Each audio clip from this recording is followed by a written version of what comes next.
Hello dear student, आज हम entity की सेकंड क्लास ईसीसी की जो कि 2013 के तहत इसका नाम कर दिया गया है, उसकी सेकंड क्लास हम कर रहे हैं। इसका टॉपिक है विस्मृति।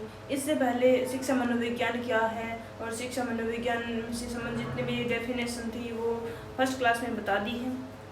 उसके बाद आता है विस्मृति वाला टॉपिक। विस्मृति का अर्थ होता है भूलना।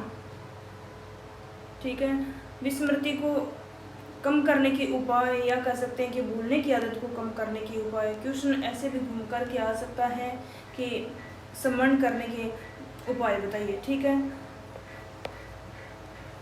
तो बिना टाइम वेस्ट किए हम शुरू करते हैं क्लास को। इसमें पहला टॉपिक है पूरे पाठ का स्मरण करना। ठीक है, पूरे पाठ का स्मरण करना या याद करना। विद्यार्थी को पहले पूरा पाठ है वो सोच समझ कर ही उसे याद करना चाहिए। ठीक है, और याद करने का वो काम है, उसे तब तक याद करना चाहिए जब तक कि वह अच्छे से उसे याद ना आए हो जाए, तब तक उसे अपना काम है वो स्थगित नहीं करना चाहिए। ठीक है, ये है पूरे पाठ का स्मरण करने का टॉपिक। ठीक है, उसके बाद आता है कि पाठ की विषय वस्तु। पाठ की विषय वस्तु कैसी होनी चाहिए, इसे हम अर्थपूर्ण होनी चाहिए, क्रमबद्ध होनी चाहिए और विद्यार्थी की मानसिक योग्यता के अनुकूल होनी चाहिए। ठीक है, 2 लाइनों से समझते हैं।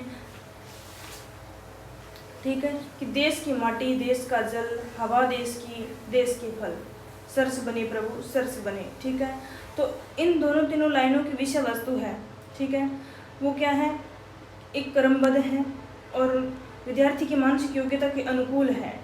ठीक है, अच्छे से उसे समझ आ सकता है कि देश की माटी, देश का जल और देश की हवा और देश के फल प्रभु सरस बने, ये सब हमें समझ में आ सकता है एकदम अच्छे से। इसकी विषय वस्तु उसकी मानसिक योग्यता के अनुकूल है। ठीक है, इसके बाद अगला टॉपिक आता है कि विचार शास्त्र के नियमों का पालन करना। विद्यार्थी को विचार शास्त्र का नियमों का पालन करना चाहिए कि जब भी कोई भी टॉपिक वो याद कर रहा है, ठीक है, तो वह याद करते वक्त उसके दिमाग में किसी प्रकार के विचार नहीं चलने चाहिए, तब वह उस टॉपिक को याद करने में पूर्ण सफलता प्राप्त करता है। आया समझ में यहाँ तक? विचार शास्त्रीय का नियम उसे कहते हैं कि हमारे विचारों में बद्धता रहनी चाहिए। जब तक हम याद कर रहे हैं तब तक हमारे मन में विचार है वो बंद रहने चाहिए, नहीं कि और। ठीक है, उसके बाद आता है अगला टॉपिक है कि स्वर वाचन करना।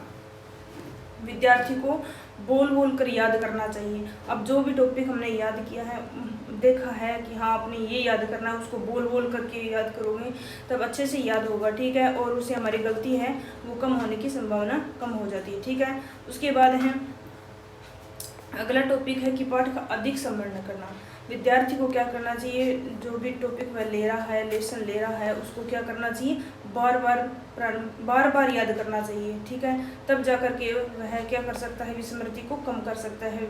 बार बार बोल करके याद करेगा तो उसकी गलती कम होगी और याद रहने की है वो शक्ति बढ़ जाएगी। उसके बाद आता है छठा टॉपिक है इसका कि अधिक समय तक स्मरण रखने का विचार। जब विद्यार्थी कोई लेसन याद करने के लिए बैठे, ठीक है, याद करने के लिए बैठे, तब उसे हमारे दिमाग में ये विचार रहना चाहिए कि ये जो मैं चीज़ याद कर रहा हूँ, जैसे कि 1857 की क्रांति है या इसे मानसिक योग्यता से संबंधित कोई और टॉपिक है, ठीक है, तो उनको हम जब भी याद करने के लिए बैठें, ठीक है, तो उसमें हमारे दिमाग में ये रहना चाहिए कि मैं ये जो टॉपिक 1857 की क्रांति वाला टॉपिक है ये मुझे लंबे समय तक याद रखनी है। ठीक है, तो ये सब विचार करके हम बैठेंगे तो हमें लंबे समय तक याद रहेगा। ठीक है, अगला टॉपिक है इसका कि बाल विकास का,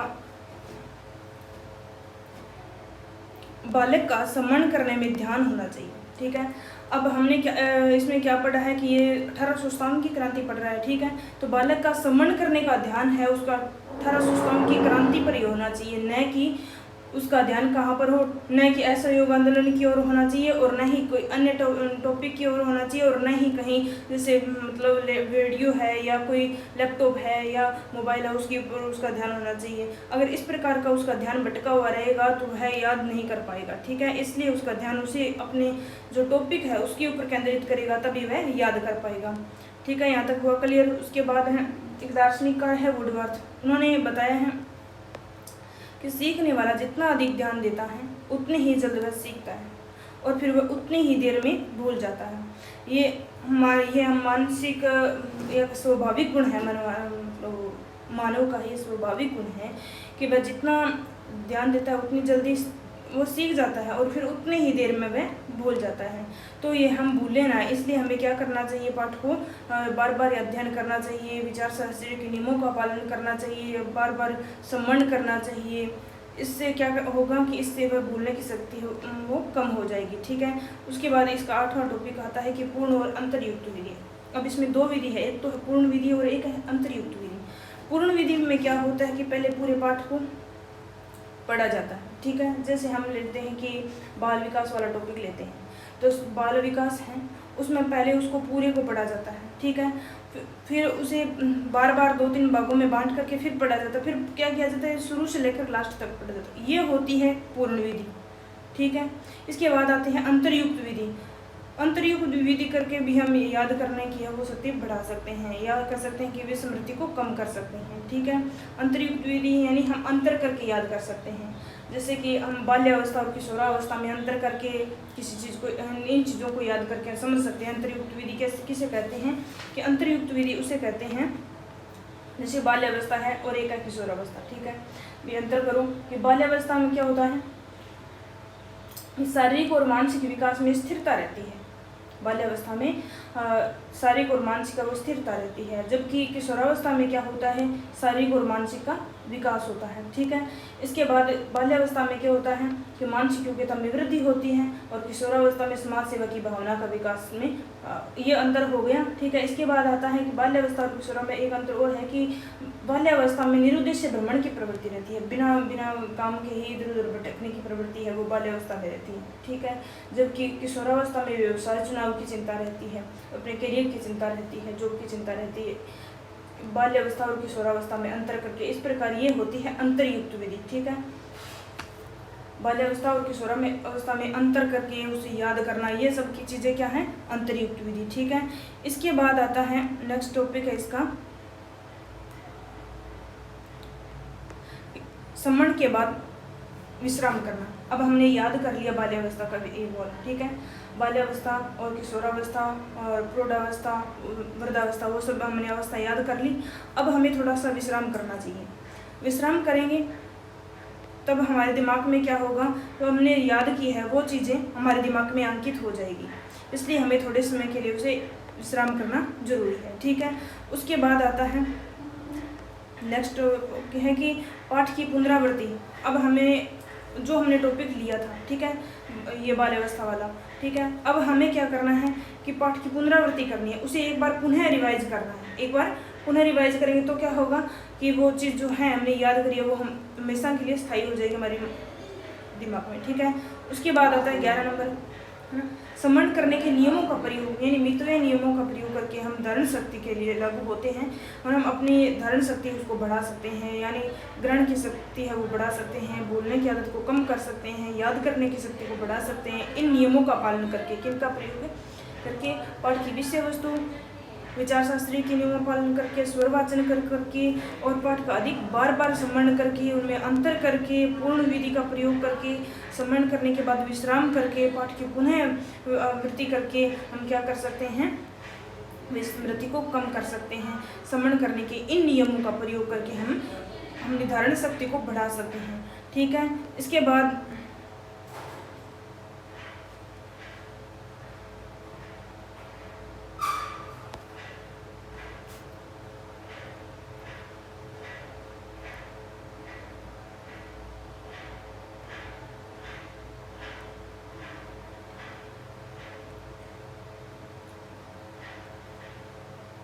अगला टॉपिक है इसका, वो था विस्मृति वाला। विस्मृति के बारे में हमने जाना।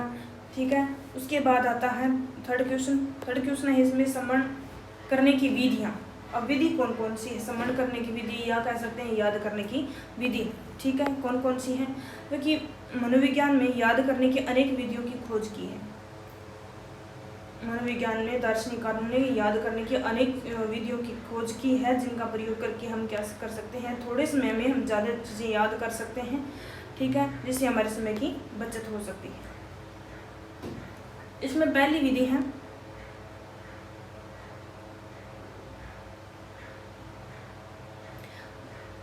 पहली विधि है खंड विधि, ठीक है। इसमें पाठ को कई खंडों में बांट करके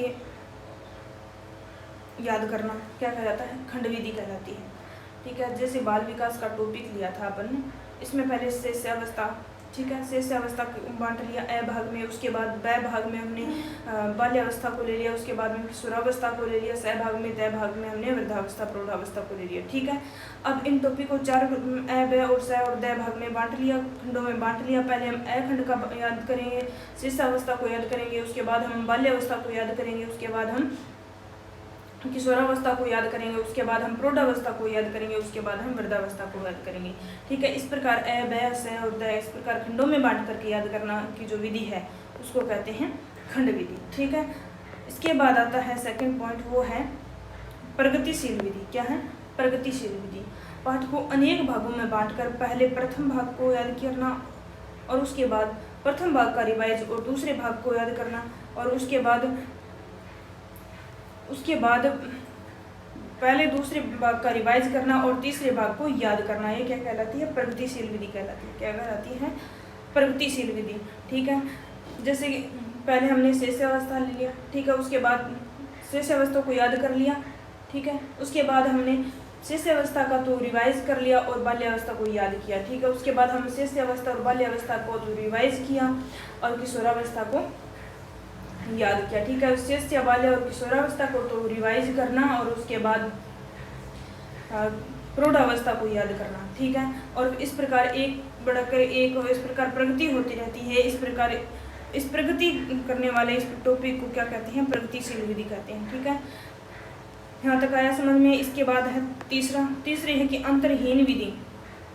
इस विधि में याद करने के लिए समय का अंतर नहीं लिया जाता। जैसे अपने अभी टॉपिक ले रखा था कि बाल विकास वाला, अब हमने इसे खंडों में बांट लिया, फिर एक एक खंड करके पहले एक रिवाइज कर लिया, दूसरे को फिर आगे जोड़ करके याद कर लिया, ठीक है, प्रगतिशील तक। इसके बाद अंतरहीन होता है। अंतरहीन इसमें हम शुरू से लेकर लास्ट तक अच्छे से याद करेंगे, ठीक है। बीच में हम ना तो 1 मिनट का लेना है न 24 घंटे का, ठीक है।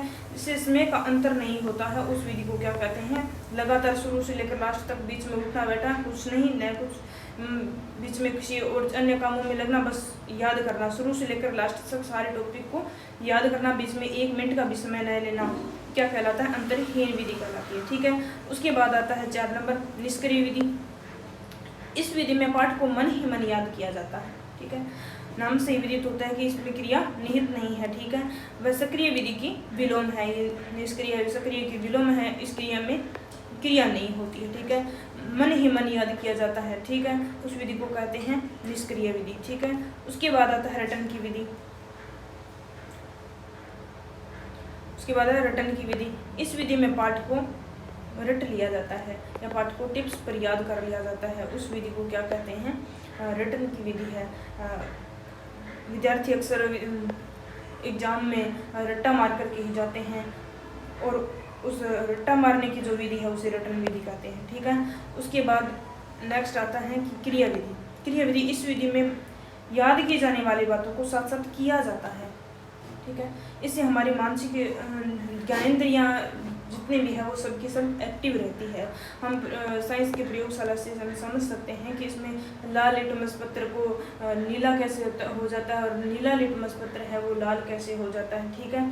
तो ये प्रयोगशाला में साथ साथ करके दिखाया जाता है, साथ साथ में किए जाते हैं, ठीक है। इस विधि को जब करते हैं, लाल लिटमस पत्र नीला कैसे होता है और नीला पत्र लाल कैसे होता है, इसको साथ साथ में किया जाता है, तो ये होगी क्रिया विधि, ठीक है। इस विधि को क्या किया जाता है कि जो याद करने के साथ साथ में जो क्रिया की जाती है, ठीक है, उसको कहते हैं क्रिया विधि, ठीक है। इसके बाद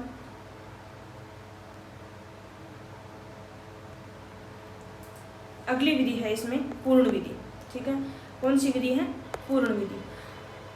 पूर्ण विधि, इसमें पूरे पाठ को बार बार पढ़ा जाता है, ठीक है। पूर्ण विधि में नाम से है कि पूर्ण, शुरू से लेकर लास्ट तक एकदम पूरा, ठीक है।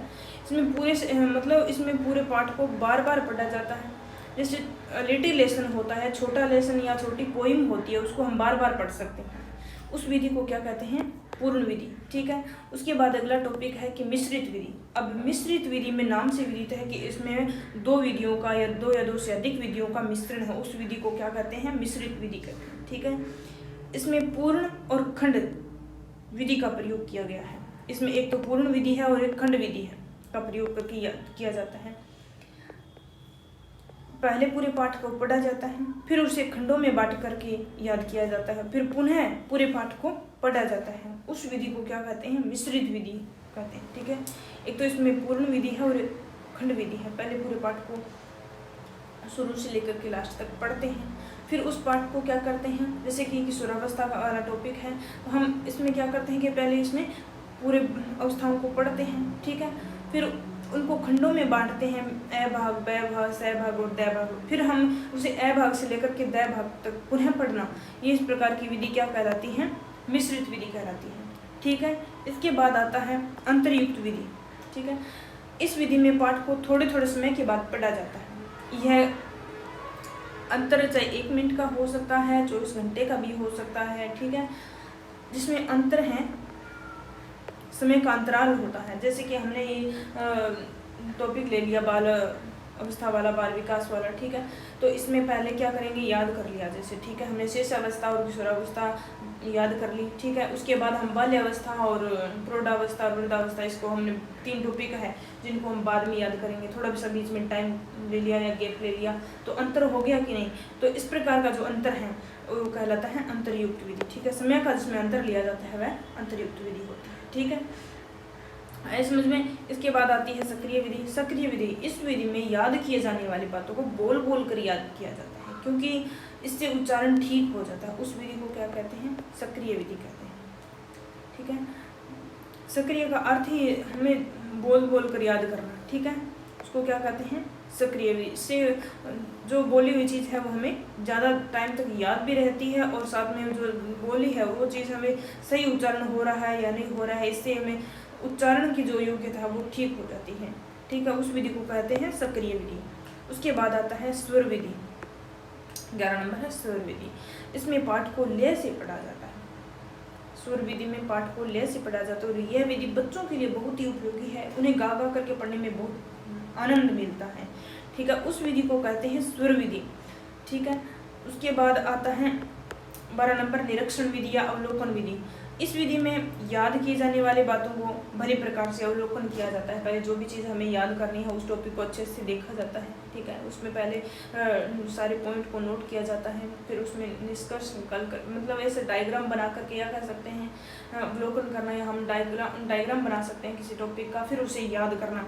ये सब चीज़ें क्या कहलाती है, निरीक्षण विधि कहलाती है या अवलोकन विधि कहलाती है। पहले पूरे लेसन को के टॉपिक निकाल लेने, उसमें डायग्राम बना लेने, इस प्रकार हम उस लेसन का निरीक्षण कर लेते हैं, अवलोकन कर लेते हैं, उसे याद करना है। उसके बाद उसको क्या कहते हैं, निरीक्षण विधि या अवलोकन विधि। ठीक है, उसके बाद आती है साभिप्राय विधि। ठीक है, कहती है साभिप्राय विधि। 13 नंबर कि बालक चाहे किसी भी विधि का प्रयोग करे, अब चाहे वह बालक पूर्ण विधि का प्रयोग करे, चाहे मिश्रित विधि का प्रयोग करे, चाहे खंड विधि का प्रयोग करे, चाहे वह कोई सी भी विधि का प्रयोग करे। ठीक है, जब तक बालक का ध्यान पूर्ण केंद्र अपने पाठ्य पर नहीं होगा तब तक वह उस लेसन को, उस टॉपिक को याद करने में पूर्ण सफल नहीं हो पाता है। ठीक है, इसलिए हम जब भी याद करने के लिए बैठे जो भी, ठीक है, हम 1857 की क्रांति की बात कर रहे थे, तो वो अगर हमने टॉपिक लिया है तो हमारा ध्यान केवल और केवल 1857 की क्रांति पर ही होना चाहिए। उसमें हमें ये निश्चय करके बैठना चाहिए कि आज हमें ये चीज़ ये पूरी करनी ही करनी है। तब हमें क्या होता है, हम वो चीज़ याद हो जाती है, और ये निश्चय करके बैठने कि आज हमें लंबे समय के लिए याद कर रहे हैं, तो वो चीज़ हमें लंबे समय तक याद हो जाती है। उस विधि को कहते हैं साभिप्राय विधि। ठीक है, उसके बाद आता है 13 नंबर विचार शास्त्रीय की विधि। विचार शास्त्रीय की विधि किसे कहते हैं कि इस विधि में याद की जाने वाली बातों का ज्ञान की बातों के साथ अलग ही संबंध स्थापित हो जाता है। उस विधि को कहते हैं विचार शास्त्रीय की। ठीक है, ठीक है, विचार शास्त्रीय की विधि में क्या होता है कि ज्ञान की बातों के साथ, याद की जाने वाली बातों का ज्ञान की बातों के साथ अलग प्रकार का संबंध स्थापित हो जाता है, उसे कहते हैं विचार शास्त्रीय की विधि। ठीक है, यहाँ तक आया समझ में। उसके बाद अगला टॉपिक है क्वेश्चन नंबर 4 है इसका, वंशानुक्रम के सिद्धांत। ठीक है, वंशानुक्रम के सिद्धांत कौन कौन से हैं? इसमें वंश क्रम में मनोवैज्ञानिकों और जैव वैज्ञानिकों का ये जो बहुत ही रोचक तथ्य है। ठीक है, वंश क्रम है ये बहुत ही इंटरेस्टिंग सब्जेक्ट है दार्शनिकों का और जीव वैज्ञानिकों का। और वंश क्रम निम्न नियमों पर आधारित है, जिसमें अनेक नियम दिए गए हैं जो इस प्रकार है। पहला इसमें नियम है समानता का नियम। ठीक है, क्या नियम है? समानता का नियम। इसमें जैसे जैसे माता पिता होते हैं वैसी उनकी संतान होती है। ठीक है, समानता का नियम में बताया उन्होंने कि जैसे उनकी संतान माता पिता होते हैं वैसी उनकी संतान होती है। इसमें सोरेनसन ने बताया है कि बुद्धिमान माता पिता के बच्चे बुद्धिमान होते हैं। ठीक है, कि साधारण माता पिता के बच्चे साधारण होते हैं और मंदबुद्धि माता पिता के बच्चे मंदबुद्धि होते हैं। ठीक है, और शारीरिक संरचना की दृष्टि से भी माता पिता हैं वो माता पिता और जो कि बच्चे माता पिता के जैसे ही होते हैं। ये सब किसने बताया? सोरेनसन ने बताया। ठीक है, भी माता पिता जैसे होते हैं वैसी उनकी संतान होती है, शारीरिक दृष्टि से और मानसिक दृष्टि से और ये और शारीरिक दृष्टि से भी। ठीक है, ये सब बात बताई सोरेनसन के अनुसार। ठीक है, ये था समानता का नियम। ठीक है, उसके बाद आता है प्रत्यागमन का नियम। प्रत्यागमन के नियम में बालक है वो माता पिता के बिल्कुल विपरीत जाता है। इसमें बालक माता पिता के विपरीत गुण पाए जाते हैं। ठीक है, जैसे एक उदाहरण ले सकते हैं हम कि विराट कोहली है और अनुष्का। ठीक है, विराट कोहली है वो एक खिलाड़ी है और अनुष्का है वो एक्ट्रेस है। ठीक है, अब उसकी होने वाली जो संतान है या बेटी है वाल्मीका, वो ज़रूरी तो नहीं है कि वो एक्ट्रेस ही हो, ज़रूरी तो नहीं है कि वो खिलाड़ी हो। ठीक है, तो इस प्रकार के ये क्या कहलाता है? ये हो गई प्रत्यागमन का नियम हो गया यहाँ पर। ठीक है, उसके बाद है, यहाँ तक आया समझ में? थर्ड टॉपिक है कि बीज कोष की निरंतरता रहती है। बीज कोष की निरंतरता यानी बालकों को बीज कोष अपने माता पिता से मिलते हैं। ठीक है, बीज कोष जो पीढ़ी दर पीढ़ी चलते रहते हैं उसे वह अगली पीढ़ी में हस्तांतरित कर देता है और इस प्रकार बीज कोष है पीढ़ी दर पीढ़ी चलता रहता है। ठीक है, यहाँ तक आया समझ में? ठीक है, उसके बाद है विभिन्नता का नियम। विभिन्नता के नियम से संबंधित है कि इसमें बालक माता पिता के समान न होकर कुछ भिन्न होते हैं।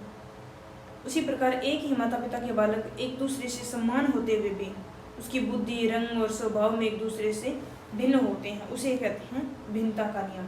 ठीक है, एक माता पिता के बच्चे हैं वो माता पिता के समान न होकर के कुछ भिन्न होते हैं। आपस में भाई बहन उनका स्वभाव कई गुणवान हो सकते हैं, कोई गुणहीन हो सकते हैं, कोई ब्लैक हो सकता है या कह सकते हैं कोई गोरा हो सकता है। ठीक है, इस प्रकार उनमें थोड़ा बहुत स्वभाव का भी, कोई स्वभाव से अच्छा हो सकता है, कोई स्वभाव से बुरा हो सकता है। ठीक है, तो ये क्या है? इसमें थोड़ी बहुत भिन्नता है, तो ये क्या कहलागी? विभिन्नता का नियम कहलाती। माता पिता के समान होते हुए भी और संतान एक दूसरे से भिन्न होती है, उस नियम को कहते हैं विभिन्नता का नियम। ठीक है, उसके बाद आता है मेंडल का नियम। पांचवा नियम है इसमें मेंडल का नियम। मेंडल इस नियम के अनुसार वर्ण संकर प्राणी अपने सामान्य रूप की ओर अग्रसित होते हैं। मेंडल ने बताया कि वर्ण संकर जो प्राणी होते हैं वो सामान्य रूप की ओर अग्रसित हो जाते हैं। ठीक है, उन्होंने न केवल मटर पर बल्कि चूहों पर भी प्रयोग किया और उन्होंने काले और सफेद चूहों को एक साथ रखा। ठीक है, एक साथ रखा तो उनसे काले और जो सफेद थे चूहे थे उनसे ब्लैक चूहे भी मिले प्राप्त हुए और सफेद और काले चूहों से भी सफेद चूहे मिले। तो ये इसीलिए कहा जाता है कि वर्ण संकर जो प्राणी है वो सामान्य रूप की ओर अग्रसित हो जाते हैं। ठीक है, तो काले और सफेद चूहों को एक साथ रखा। उन्होंने अपने प्रयासों से ये सिद्धांत प्रस्तुत किया कि वर्ण संकर प्राणी है वो सामान्य रूप की ओर अग्रसित हो जाते हैं। यही सिद्धांत है उनका, ये सिद्धांत है, ये मेंडलवाद के नाम से जाना जाता है। ठीक है, ऐसे भी आ सकता है कि मेंडलवाद क्या है। ठीक है, तो ये चूहों और पर किया गया प्रयोग है, ये मेंडलवाद के नाम से जाना जाता है। इसके बाद है अर्जित गुणों का विकास। क्या है? अर्जित गुणों का विकास। इनके अनुसार माता पिता द्वारा अपने जीवन काल में अर्जित या प्राप्त किए गए गुण उनके संतान को प्राप्त नहीं होते। ठीक है, इसमें हम ले सकते हैं, फर्स्ट है लेमार्क का ले सकते हैं, मैक्डूगल का ले सकते हैं। ठीक है, लेमार्क ने जिराफ पर प्रयोग किया और उन्होंने बताया कि जिराफ है वो वृक्षों से पत्ती तोड़ के खाता है। ठीक है, पत्ती तोड़ करके खाता है। जैसे ही फर्स्ट पीढ़ी में पत्ते तोड़ के खाई, उसकी गर्दन और बड़ी हुई, फिर ऐसे बढ़ते जिराफ की गर्दन है वो पत्ती तोड़ करके खाने से, वृक्षों के ऊपर से पत्ती तोड़ कर खाने से उसकी जो गर्दन है वो लंबी हो गई है। ये सिद्धांत किसने दिया था? लेमार्क ने। ठीक है, उसके बाद ये मैक्डूगल है, ये भी इससे कम नहीं थे। इन्होंने चूहों पर प्रयोग किया। मैक्डूगल ने पहले एक चूहे की पूंछ काट दी और उन्होंने कहा कि अब मैंने पूंछ काट दी, अगली पीढ़ी में जो होने वाला चूहा है वह उसकी पूंछ नहीं होगी। लेकिन अगली पीढ़ी में जो चूहा जन्मा वह पूंछ के साथ जन्मा, फिर उसको भी काट दी। अगली पीढ़ी में भी जो चूहा जन्मा उसकी भी पूंछ थी, उसने उसको भी काट दिया। फिर अगली पीढ़ी में जो चूहा जन्मा उसकी भी पूंछ थी, उसने इससे उसको भी काट दिया। ऐसे करते करते 15-20 चूहों की पूंछ काट दी। कितने की काट सकती है? बस करोड़। लेकिन लास्ट में जो चूहा था उसकी पूंछ नहीं थी। ठीक है, तो ये जो नियम थे ये दिया मैक्डूगल ने। ठीक है, उन्होंने कहा कि इस प्रकार चूहों पर प्रयोग करके अपने सिद्धांत को प्रस्तुत किया। मैक्डूगल ने बताया कि इस प्रकार भी उसमें गुण आ सकते हैं। इस पर ये क्या है कि अर्जित गुण है वो उसके संतान में प्राप्त नहीं हो सकते, हो भी सकते हैं। इसमें ये बताया है कि जिराफ वाले में तो हो गया, ठीक है, लेकिन ये इसमें प्राप्त नहीं हुई। जो माता पिता के जो अर्जित गुण हैं, पता जरूरी नहीं है कि वह उसकी संतान में भी प्राप्त हो। ठीक है, उसको कहते हैं कि अर्जित गुणों का संकरण का नियम। ठीक है, यहाँ तक आया समझ में? ठीक है, उसके बाद ये मंदबुद्धि बालक से आप क्या समझते हैं, उसकी अवस्था किस प्रकार करनी चाहिए, ये वाला टॉपिक नेक्स्ट क्लास में बताएंगे। आज की क्लास में बस इतना ही। धन्यवाद।